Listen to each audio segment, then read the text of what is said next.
So could you tell us a little bit about your history with the festival? Because I know we've interviewed you before, and I know you've been here, what is this, your second or third time? My third time. First time was 2008, 2010, and now 2012. So, third time. So for those who aren't aware, tell us a little history about yourself as a selector, you know, how you got involved in reggae music. Well, very briefly, I was smitten with the music around 64 when I heard My Boy Lollipop and the Scatterlights Prince Buster. So that was that madness of ska rolling in from the West Indies in the early 60s. By the mid 60s it had caught fire, and young teenagers like myself were buying it, and it never left me. So as it changed from ska to rocksteady to reggae and so on, I stayed with all the changes, and I was essentially a record collector. And by accident, really, I was given the opportunity to do an audition for the BBC, and they offered me a Sunday lunchtime reggae show in '78, and from that came club appearances, playing in clubs, and just rolled on from that. So how do you feel about the current sound system culture? Just, you know, kind of general thoughts on it. There are some very interesting aspects of it. There always have been. Traditionally, what I would call a roots and culture sound system fraternities, such as Shaka, the traditional elements of the music, which was the positivity, the enrichment, the message, what I would call the majestic sound of sound system culture, was something which attracted me. The fact that you could go to a dance and in the course of an evening your soul and spirit would be lifted. It wasn't in those days a negative place to be, it was a positive place to be. Sadly, in more recent years, certain elements of sound system culture have chosen to essentially promote a negative way of life in terms of some of the music played, because by some of the music that's being made in Jamaica. So there's the positive aspects of sound system culture and the negative aspects. The negative aspects are a reflection of the negativity within certain communities, particularly within the youth in terms of their attitude to each other. But it can't be about love, it's got to be about hate, it can't be about unity, it's got to be about separation, it's got to be about tribal war, and now that we are different.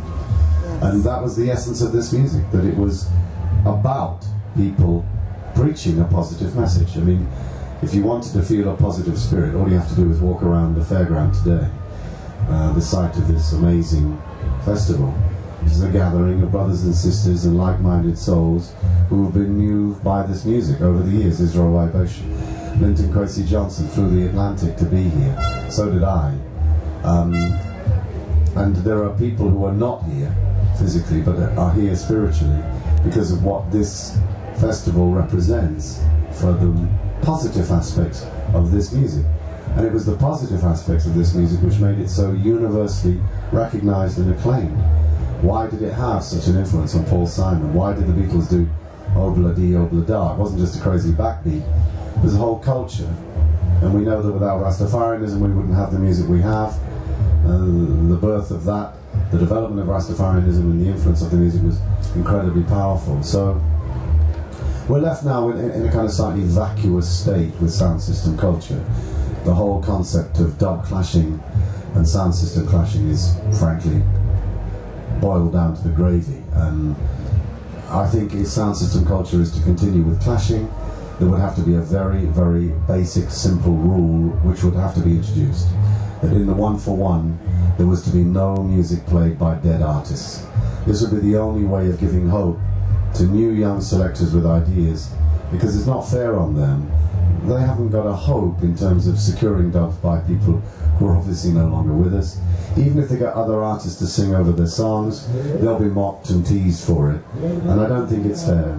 So I would say that if sound system clash culture was going to continue to come back on its feet again, it would need to introduce that element to level the playing field so that people could take part with their own positive ideas and original dub plates, but have some hope of of getting to the 1-for-1 and playing in the 1-for-1. And in closing, I've always had strong feelings about sound system culture and about selectors. I think selectors should remember their place. They are not the most important people in the music chain. They are at the end of the music chain. They were never at the beginning. A selector is merely someone who plays something that has been made by a number of other people. So a selector should regard himself or herself as a privileged person to be given the opportunity to share the music with like-minded souls in an audience.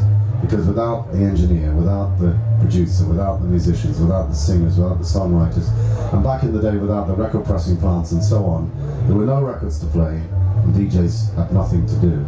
So I think some DJs need to bear that in mind. I mean, we all need egos to be in this business, otherwise we wouldn't be. But a good dose of humility wouldn't hurt anyone. And I think that we should bear in mind that that's what made this music so majestic. The fact that personal comments about other selectors were unheard of. I remember years ago that somebody made a personal comment about Josh Shaka in a dance in 1979. And it was the talk of the street for months. The fact that they would dare to offend anyone. You have to remember that back in the day, you wouldn't dare play a dub that was played by Coxston, that was known to be a Shaka dub. You wouldn't dare to play it before they played it or after they played it because you get booed. You wouldn't play a Jaro dub because it was known to be a Jaro dub. So, but now anything goes. Like, oh, I'll listen to Rodigan's dub plate box and I'll listen to, you know, Jaro's dub plate box and I'll copy all those dubs and I'll play them before they can play them, so they can't play them. That's pathetic. So I think we need to look seriously at what DJs are there to do and the purpose of their position. Not to play records for 20 seconds and scream all over them. Not to play the same records in the same order as other DJs play them in. Copycatting what other DJs have already prepared. To be positive, to be original, to be creative, to take risks. And this is the problem. DJs come into the dance, they play the same old tunes, they're not introducing any new music. If they do, they don't introduce it with confidence, they don't introduce it with clarity, they stumble through it sometimes, and I think that's unfortunate, you know. If you don't play new music, you don't champion new tunes, if you're not prepared to realize that you can't get a forward from every song, that you can't queue everything up on your laptop to the point where you get the forward. And that's what's happening now. You know, along with fake touring, you know. Sound says, oh, I'm on tour. Why? Well, actually, because I network with somebody in Tokyo who networks with somebody in England who networks with, and he says, come to play in my town, and I'll come to play in your town. No one's heard of either of you, but you're building up a rep based on the fact that you're mates. So that whole kind of trying to get there without doing the groundwork, I think is unfortunate and unnecessary. And I just think that selectors should bear in mind the fact that this music came before them, and if we don't allow this music to breathe, as I say, well, I call it allowing the music to breathe. Stop strangling the music. Stop, you know, just literally, the music is being strangled by selectors who are screaming all over it and playing it for 30 seconds. I mean, I find it almost impossible to go to a dance now when they start that nonsense. I'm like, why on earth would anyone want to pay money to come and listen to this bullshit? Why? For real. Do you really think you're standing up there on stage screaming and hollering and squawking like some strangled cat and you're not saying anything, you're not doing anything? It's cheap forwards, you know, about gal and this and so on. So I'll stop my rant and leave it there. Keep going. Yeah, I'm soaking it in. That's just my personal view. You have something? Well, I was wondering if there was, I saw part of your set. I'm with KZYX, we're simulcasting some of the show, and I came specifically last night because I've seen so many dance hall selectors do exactly what you're complaining of. I was just wondering, I noticed that you play definitely a lot of vintage and classics, and you're also mixing in new artists. Are there any new artists that you would highly recommend? I would definitely recommend Janai. I think she's spiritually uplifting, she's unique, She definitely has a tone of voice unlike anyone else that I've heard. She's has shades of the poetess with the vocalist. Some of the tracks which I've heard have been produced by Rory, others, one track called Brothers is produced by Silly Walks, the German sound system. This one is for all my brothers, where she looks at positive aspects of the male case as opposed to all the negative aspects that many women have to deal with us men, and we all know what they are. So that's a beautiful statement from her, as is a song called Mr. Right. Could this be Mr. Right? So I would suggest that Janine is someone we should genuinely, seriously look out for as a future talent. Young, fresh, new ideas. And also, I mean, really, it goes without saying that Romain Virgil and Taurus Riley, I mean, these are relatively new artists. Taurus not so new, but certainly Romain is new. There was somebody else who, oh yeah, there's an artist called Indrani, who I've heard. She's from Barbados, and she's done a song called Journey. For me, this is a very exciting new song and a new artist. She has a remarkable tone of voice. I played the song last night. It's a cut of Yum Maskan, the Abyssinian rhythm, but it's beautifully sung and it's a wonderful lyric. I've also heard 3 other songs that she's done, and they're equally stunning. This voice is unique, it's haunting, and it has a clarity and a purity, and it makes her work very, very special. And that's where reggae really kicks in, because when music is placed on this kind of backdrop, when it has a canvas of rhythmic structure, such as what we call a traditional reggae rhythm, then it has room to move and breathe. There's a bridge in the song. If it's just dum dum dum dum, you know, it's limited. You know, it's just a dance beat. Reggae is more than just a dance beat. What happened to the bridge in a song? What happened to the solo? What happened to the guitar? What happened to the saxophone? What happened to the organ instrumental? Etc. etc. And I saw that this afternoon. Johnny Osborne's band. I don't think there was a Jamaican on stage in Johnny Osborne's band, but I was blown away by that band. I'm sure everyone else was. Johnny certainly was. And I saw Luciana performing in northern Italy last year with a band from Austria who were equally impressive.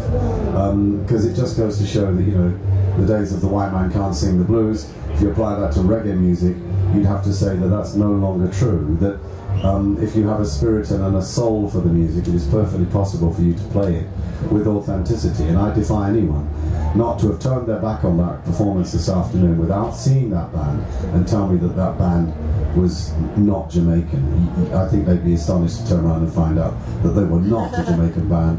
They were in fact a band of players from other countries, I think from California. But I think that speaks volumes for the power of the music. Have you listened to any California reggae like the Agrolites or the Lions or Hep Cats or anything like that? You've got me already. I mean, I did forget to mention the Raging Fire Band, who are very, very interesting, and also the C Sharp Band. I forgot to mention that. There's 2 other bands that I'm aware of.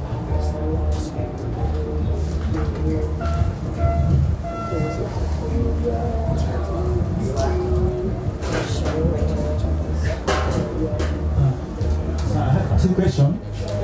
I want to hear the memory of King Tabi from you. My memory of him, a very quiet, reserved man, very humble. I think the photographs of him wearing a crown were not at all reflective of the real soul of the man. I think he probably did those for a bit of a joke rather than anything else. Upon knowing him, I would say that that was probably just something he did for fun at the time. He was an electronics genius, had a fascination for things electrical. From a very young boy, as a very young boy, he was repairing amplifiers and hairdryers and radios. He was fascinated by electronics. He was pretty soon building his own sound system, which he did, hand-built King Tommy's Hometown Hi-Fi, and he made the natural development into recording, essentially dub plate recording, and then later multi-track recording in his studio. So I think what made him very, very special was he once showed me his private collection of jazz records, which was truly phenomenal. It was awesome. And I sometimes wonder if he was a frustrated jazz musician, because if you study the way in which jazz is played, in effect, he was jazzing up reggae. He was taking it and breaking it down electronically and giving it a whole new feel and flavour, spicing it. Everything in that studio that he had been, once it initially had been purchased, had then been customised by him. And when he mixed a dub, it was, you know, I mean, if you think, you listen to dubs like Toby's Dub Song, I mean, it's haunting.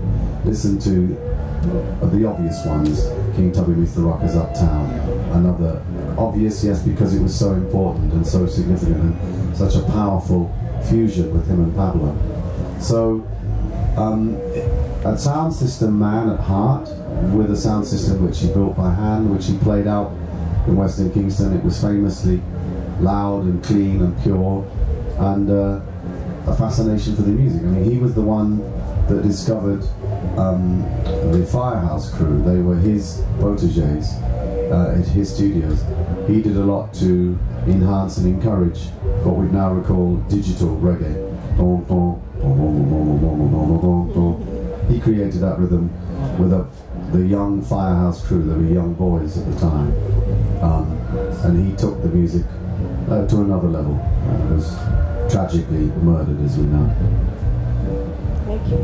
One more question. I heard yesterday you played one dubstep song. So what do you think about this dubstep thing? I think dubstep is very exciting simply because it connects the dots back to where dub started. And for people who don't perhaps understand, well, that sounds patronizing, people who don't get what dubstep is about, I would politely suggest that it's got to be experienced rather than just listen to in the comfort of your car or your front room. It is an audio experience, but it is also a group experience. And when I first heard it played in its own environment, it was at the Fabric Club, which is a famous, world famous club in London for bass culture music, drum and bass and so on. And I played at a drum and bass, a dubstep night there with Casper and so on. And when you see an average audience no older than 20, 21, and they're pitching from 16 up, no one over 22, 25-year-old in there, and you see the energy unleashed by this audience in reaction to these dubstep tracks, then you remember what it was like in 1978 in a Jazz Shaka dance in London when Shaka played Steppers music. It was exactly the same experience. Steppers was essentially instrumental, 4-to-the-floor, power-driven, bass-driven beats. Dum dum dum dum dum dum dum dum dum dum dum dum. And you could almost you could dance to the bass line. And that's the beauty of this music, that the bass line alone enables you to dance. And I saw that night at Fabric the direct connection, the lineage from Tubby's, from Errol Thompson, from Herman Chinloy, from Lee Perry, from the dub creators, Sylvan Morris, and what they'd done. I could see the direct lineage, that royal line.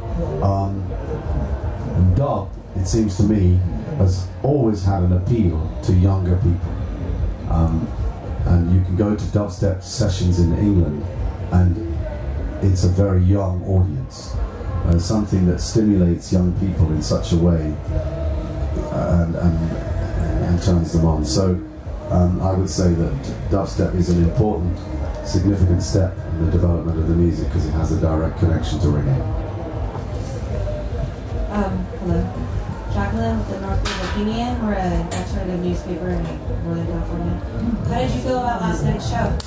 I really enjoyed it. I deliberately, for the first time in my entire life, came with a very, very, very, very small package of songs. I deliberately wanted to avoid playing songs that I would normally play. The reason being is that this is a celebration of the roots element of the music, and I wanted to it's very easy for a selector to play songs that he or she knows will get a response because they're tried and tested.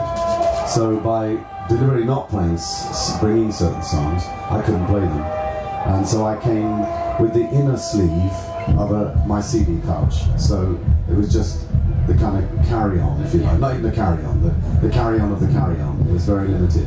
And what it made me do was think seriously about what I was going to play and cherry-pick the very best from a very limited selection.